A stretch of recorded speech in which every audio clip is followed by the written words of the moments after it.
दोस्तों स्वागत है आप सभी का आपके अपने YouTube चैनल BS सेंटर में। और ये आपका साइबर डिफेंस सेमेस्टर 4 का माइनर पेपर का मोस्ट इंपोर्टेंट क्वेश्चन है कि नेटवर्क सुरक्षा क्या होती है, इसकी कमजोरी और खतरों के प्रकार लिखें। नेटवर्क सुरक्षा क्या होता है इसके बारे में आपको बताना है, साथ में इसके इसके कमजोरी के बारे में और इसके खतरों के बारे में लिखना है कि इसके कमजोरी क्या है और इसके खतरे क्या है, इसके प्रकारों को लिखना है। तो चलिए बिना देर के समझते हैं इस क्वेश्चन के आंसर को, उत्तर को हम लोग देखते हैं। कहा जा रहा है कि आज के समय में लगभग हर काम कंप्यूटर नेटवर्क के माध्यम से किया जाता है। आज के समय में हर काम जो कंप्यूटर नेटवर्क के माध्यम से किया जाता है, चाहे वो बैंकिंग हो, पढ़ाई हो, ऑफिस का काम, सरकारी सेवाएं और ऑनलाइन लेन देन कैसे होता है तो कंप्यूटर नेटवर्क के माध्यम से ही होता है। सब कुछ नेटवर्क पर आधारित है। इन नेटवर्कों में बहुत सी गोपनीय और महत्वपूर्ण जानकारियाँ होती है और इन नेटवर्कों में क्या होता है तो बहुत सारी गोपनीय और महत्वपूर्ण जानकारियाँ होती है। यदि नेटवर्क सुरक्षित ना हो तो साइबर अपराधी इन जानकारियों का दुरुपयोग कर सकते हैं, और अगर नेटवर्क सुरक्षित ना हो तो जो भी साइबर अपराधी वो इन जानकारियों का दुरुपयोग कर सकते हैं। इसलिए नेटवर्क को सुरक्षित रखने की प्रक्रिया को नेटवर्क सुरक्षा कहा जाता है। और इसलिए जो नेटवर्क को सुरक्षित रखने का जो प्रक्रिया है उसको नेटवर्क सुरक्षा कहा जाता है। ठीक है, आगे हम लोग देख लेते हैं दोस्तों नेटवर्क सुरक्षा की परिभाषा को कि नेटवर्क सुरक्षा किसे कहते हैं। कहा जा रहा है कि नेटवर्क सुरक्षा वह व्यवस्था है जिसके द्वारा कंप्यूटर नेटवर्क और उसमें भेजे जाने वाले डेटा को अनधिकृत पहुंच, चोरी, नुकसान और साइबर हमलों से सुरक्षित रखा जाता है। नेटवर्क सुरक्षा क्या है तो एक व्यवस्था है जिसके द्वारा कंप्यूटर नेटवर्क और उसमें भेजे जाने वाले डेटा को अनधिकृत पहुंच से, जो अनऑथराइज पहुंच है, ठीक है, उससे, चोरी से, नुकसान से और साइबर हमलों से सुरक्षित रखा जाता है। उसी को नेटवर्क सुरक्षा कहा जाता है। इसमें विभिन्न तकनीकों जैसे कि फायरवॉल, एंटीवायरस, पासवर्ड, एनक्रिप्शन आदि का उपयोग किया जाता है। इसमें कई सारे तकनीकों का प्रयोग किया जाता है कि फायरवॉल का उपयोग किया जाता है, एंटीवायरस का उपयोग किया जाता है, पासवर्ड का उपयोग किया जाता है या फिर एनक्रिप्शन का उपयोग किया जाता है। नेटवर्क सुरक्षा का मुख्य उद्देश्य नेटवर्क को सुरक्षित, भरोसेमंद और सही तरीके से कार्य करने योग्य बनाना है। और ये जो नेटवर्क सुरक्षा है उसका मुख्य उद्देश्य क्या है तो नेटवर्क को सुरक्षित, भरोसेमंद और सही तरीके से कार्य करने योग्य बनाना है। एक लाइन में अगर हम इसको जानना चाहिए तो समझ सकते हैं कि नेटवर्क सुरक्षा नेटवर्क की रक्षा करने की पूरी प्रणाली है। नेटवर्क सुरक्षा क्या है तो नेटवर्क सुरक्षा करने की एक प्रणाली है। ठीक है, आगे दोस्तों हम लोग समझेंगे नेटवर्क सुरक्षा की कमजोरियां। आपके क्वेश्चन में ये पूछा गया था नेटवर्क सुरक्षा की कमजोरियां क्या क्या है, इसके प्रकार क्या है। तो नेटवर्क सुरक्षा की कमजोरियां क्या क्या है। पहला है कमजोर पासवर्ड। अगर कमजोर पासवर्ड है तो ये नेटवर्क सुरक्षा की कमजोरी है। कमजोर पासवर्ड जैसे कि 1 2 3 4 5 पासवर्ड आदि आसानी से अनुमान लगाए जा सकते हैं। अगर आपके फ़ोन में 1 2 3 4 5 6 इस तरह से, या फिर XYZ, या फिर 1 2 3 4 इस तरह से पासवर्ड है, या फिर सीधा सीधा पासवर्ड ऐसा है, तो ये सब क्या है, सब आसान पासवर्ड है और अनुमान लगाए जा सकते हैं। ऐसे पासवर्ड हैकर कुछ ही समय में तोड़ लेते हैं और इस तरह का जो पासवर्ड है वो हैकर कुछ ही समय में तोड़ लेता है तुरंत। तो कमज़ोर पासवर्ड जो नेटवर्क सुरक्षा का कमजोरी है। आगे देख लेते हैं, इसमें कहा जा रहा है कि इससे नेटवर्क में बिना अनुमति प्रवेश संभव हो जाता है। इससे क्या है तो नेटवर्क में बिना अनुमति के प्रवेश संभव हो जाता है। कमजोर पासवर्ड नेटवर्क सुरक्षा की सबसे बड़ी कमजोरी मानी जाती है। अगर मान लीजिए आप अपना फ़ोन चलाते हैं, इंटरनेट चलाते हैं, अगर आपके फ़ोन में पासवर्ड बहुत ही सिंपल है 1 2 3 4 5 6, तो आप आराम से कोई भी उसको खोल सकता है।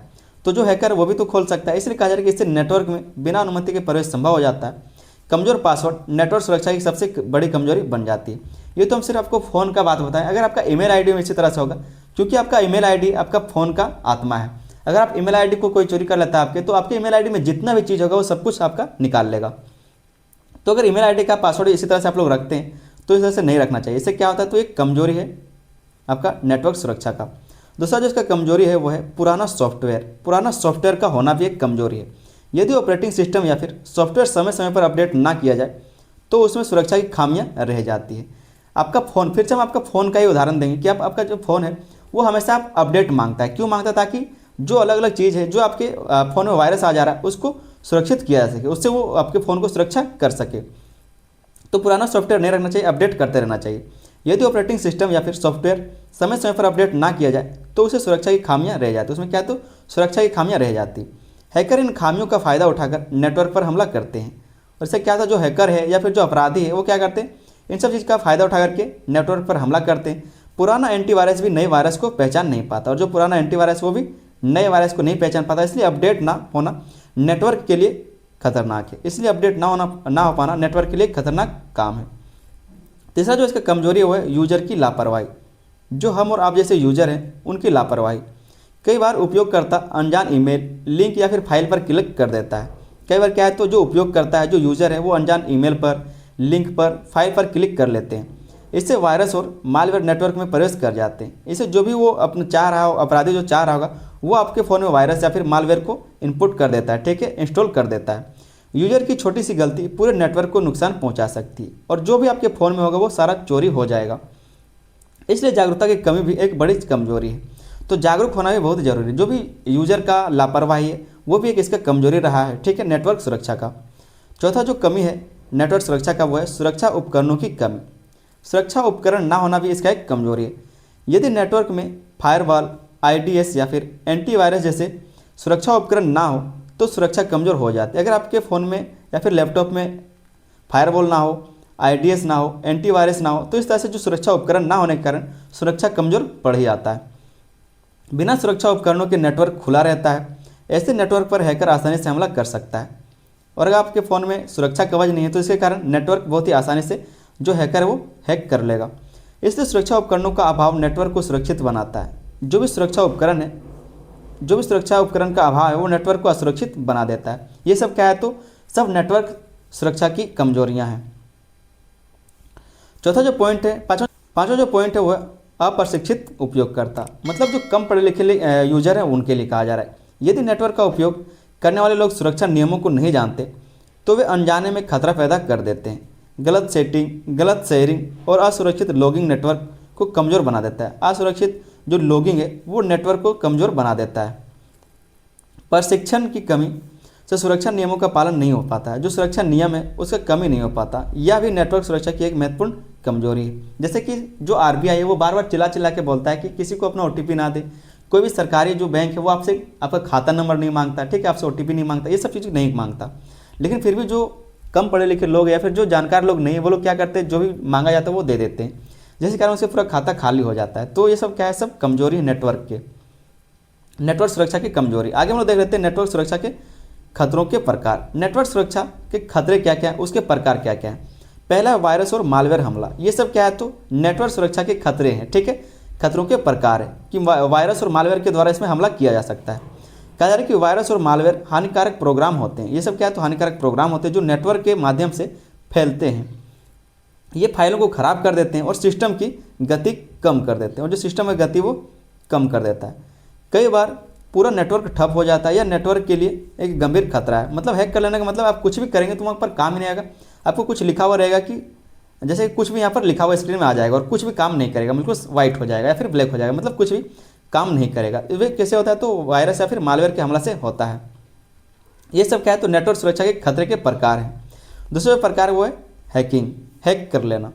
हैकिंग में कोई व्यक्ति बिना अनुमति नेटवर्क में प्रवेश करता है। कोई जो व्यक्ति है वो बिना अनुमति के नेटवर्क में प्रवेश कर जाता है, उसको हैकिंग कहा जाता है। हैकर गोपनीय जानकारी जैसे कि पासवर्ड और डेटा चुरा लेते हैं। कई बार वे सिस्टम को पूरी तरह कंट्रोल में ले लेते हैं। यह नेटवर्क सुरक्षा के लिए बहुत बड़ा खतरा है। कई बार क्या करते हैं, तो वो पूरे सिस्टम को ही अपने कंट्रोल में ले लेते हैं और जब चाहे वो कोई भी चीज़ को देख सकते हैं, कोई मैसेज कर सकते हैं, कॉल कर सकते हैं, ठीक है, फोटो ले सकते हैं, वीडियो ले सकते हैं, पूरा सिस्टम पर वो कंट्रोल कर लेता है। अगला जो इसका प्रकार है वो है फिशिंग हमला। फिशिंग हमला नेटवर्क सुरक्षा का जो खतरा का प्रकार है वो है फिशिंग हमला। फिशिंग में नकली ईमेल या फिर वेबसाइट का उपयोग किया जाता है। यूजर से धोखे से पासवर्ड और बैंक जानकारी ली जाती है। यूजर को पता नहीं चलता और उसकी जानकारी चोरी हो जाती है। इस तरह से आपके पास ईमेल भेज दिया जाता है, कोई लिंक भेज दिया जाता है, जिस यहाँ पर आप क्लिक करते हैं आपको पता भी नहीं चलता और आपका डाटा चोरी हो जाता है। इस सबको क्या बोलते हैं, फिशिंग बोलते हैं। यह एक आम लेकिन खतरनाक साइबर हमला है। ये सब क्या है, तो एक आम है लेकिन खतरनाक साइबर हमला है। ये भी बहुत ही बड़ा क्षेत्र है इसका, जो फिशिंग हमला है। आगे देख लेते हैं जो चौथा है वो है डिनायल ऑफ सर्विसेज हमला। डिनायल ऑफ सर्विस हमला। इस हमले में नेटवर्क पर बहुत अधिक डाटा भेज दिया जाता है। इस हमले में क्या होता है, जो नेटवर्क उस पर बहुत ही अधिक डाटा भेज देता है, मतलब ट्रैफिक को भेज दिया जाता है। नेटवर्क इतना व्यस्त हो जाता है कि असली यूजर सेवा नहीं ले पाते। जो असली यूजर है वो जो असली यूजर है वो सेवा नहीं ले पाते, ठीक है। इस तरह से हम आपको पहले उदाहरण दिए थे कि जो अगर किसी एप्लीकेशन से आप लोग पढ़ाई करते हैं, किसी भी एप्लीकेशन से आप पढ़ाई करते हैं तो वहाँ पर बहुत सारे स्टूडेंट जैसे जुड़ जाते हैं तो उसको क्या होता है, एप्लीकेशन क्रैश कर जाता है, वो काम नहीं करने लगता। उसी तरह से अगर मान लीजिए कोई यूट्यूब है या फिर कोई भी गूगल है, तो कोई गूगल को हैक कर लेता है। इसके कारण क्या होता है, वहाँ पर बहुत ज़्यादा नेटवर्क को व्यस्त कर दिया जाता है, जिसके कारण गूगल काम नहीं करने लगता है, ठीक है। तो जो असली यूजर है वो उसका सेवा नहीं ले पाते। आगे इसमें कहा जा रहा है कि वेबसाइट या फिर सर्वर कुछ समय के लिए बंद हो जाता है। जो वेबसाइट या फिर जो सर्वर है वो कुछ समय के लिए बंद हो जाता है। इससे संस्था को आर्थिक और तकनीकी नुकसान होता है। इससे जो भी संस्था है उसको आर्थिक और तकनीकी नुकसान दोनों झेलना पड़ता है। पांचवा जो हम लोग इसमें समझेंगे वो है स्पाईवेयर और ट्रोजन हॉर्स। स्पाईवेयर और ट्रोजन हॉर्स ये क्या है, तो ये भी एक प्रकार है जो आपका नेटवर्क सुरक्षा का खतरा का प्रकार है। कहा जा रहा है कि स्पाईवेयर यूजर की गतिविधियों पर चुपचाप नजर रखता है। जो स्पाईवेयर है वो क्या करता है, यूजर की गतिविधियों पर चुपचाप नजर रखता है। ट्रोजन हॉर्स दिखने में सही प्रोग्राम लगता है। जो ट्रोजन हॉर्स है वो दिखने में लगता है कि सही एप्लीकेशन है, लेकिन अंदर से खतरनाक होता है। ये गोपनीय जानकारी चुरा लेते हैं। ये नेटवर्क की सुरक्षा को अंदर से कमजोर कर देते हैं। जो नेटवर्क की सुरक्षा है वो अंदर से उसको कमजोर कर देता है। तो जो स्पाईवेयर वो क्या करता है, आप ही के फ़ोन में रहता है और आपके सारे डेटा को वो देख रहता है। अगला जो इसमें छठा पॉइंट लिखा है वो है डेटा चोरी। डेटा चोरी भी इसका एक प्रकार है। कहा जा रहा है कि डेटा चोरी में महत्वपूर्ण जानकारी जैसे कि फाइल, रिकॉर्ड और पासवर्ड चुरा लिए जाते हैं। यह चोरी नेटवर्क के माध्यम से होती है। डेटा चोरी से व्यक्ति और संस्था दोनों को नुकसान होता है। अगर डेटा चोरी हो जाता है तो इससे क्या होता है, जो व्यक्ति है और जो संस्था है दोनों को नुकसान होता है। अगर किसी संस्था का चोरी हो गया या फिर किसी व्यक्ति का चोरी हो तो दोनों को नुकसान हो सकता है। यह नेटवर्क सुरक्षा का सबसे गंभीर खतरा है। यह नेटवर्क सुरक्षा सबसे गंभीर खतरा है डेटा चोरी। अगर डेटा ही चोरी हो गया तो फिर क्या ही रह गया, कुछ नहीं रहा। आगे दोस्तों एक छोटा सा निष्कर्ष को हम लोग देख लेते हैं। निष्कर्ष को आपको इस तरह से लिखना है कि इस प्रकार नेटवर्क सुरक्षा आधुनिक डिजिटल जीवन का एक आवश्यक भाग है। जो नेटवर्क सुरक्षा है वो आधुनिक डिजिटल जीवन का एक आवश्यक भाग है। नेटवर्क की कमजोरियों को दूर करके और खतरों से बचाव करके सुरक्षित वातावरण बनाया जा सकता है। और जो नेटवर्क की कमजोरी है, जो खतरे हैं, इससे बचाव करके सुरक्षित वातावरण बनाया जा सकता है। मजबूत नेटवर्क सुरक्षा न केवल डेटा की रक्षा करती है बल्कि विश्वास और कार्यक्षमता भी बढ़ाती है। अगर मजबूत नेटवर्क सुरक्षा है तो वो डेटा का रक्षा भी करता है और साथ में विश्वास भी बढ़ाता है, जिससे कार्यक्षमता भी बढ़ता है। तो इस तरह से एक छोटा सा आप लोग निष्कर्ष जरूर लिख दीजिएगा। चैनल पर दोस्तों अगर आप लोग नए हैं तो आप लोग चैनल को सब्सक्राइब जरूर कर लीजिए, ताकि आने वाला सिर्फ यही नहीं बल्कि आने वाला जो भी आपका मेजर पेपर होगा अगले सेमेस्टर में, जो भी आपका माइनर पेपर होगा, ठीक है, जो भी आपका सेक, एमडीसी जो भी पेपर है उसमें अच्छे से तैयारी कर सके। इसके लिए क्या है तो आप लोग चैनल को अभी सब्सक्राइब कर लीजिए, साथ ही बेल आइकन को दबाकर उसको ऑल पर सेट कर लीजिए, ताकि मेरा जब भी यहाँ पर वीडियो हम डालें उसका नोटिफिकेशन आप तक पहुँचता रहे, अच्छे से सारे सेमेस्टर में तैयारी कर सके। अगर ये वीडियो आपको पसंद आए तो वीडियो पर लाइक जरूर कर दे दोस्तों, बिल्कुल पैसा नहीं लगता, फ्री है। लाइक करें अपने दोस्तों में, इसको शेयर भी कर दीजिएगा। मिलते हैं किसी अगले वीडियो में, तब तक के लिए धन्यवाद। जय हिंद।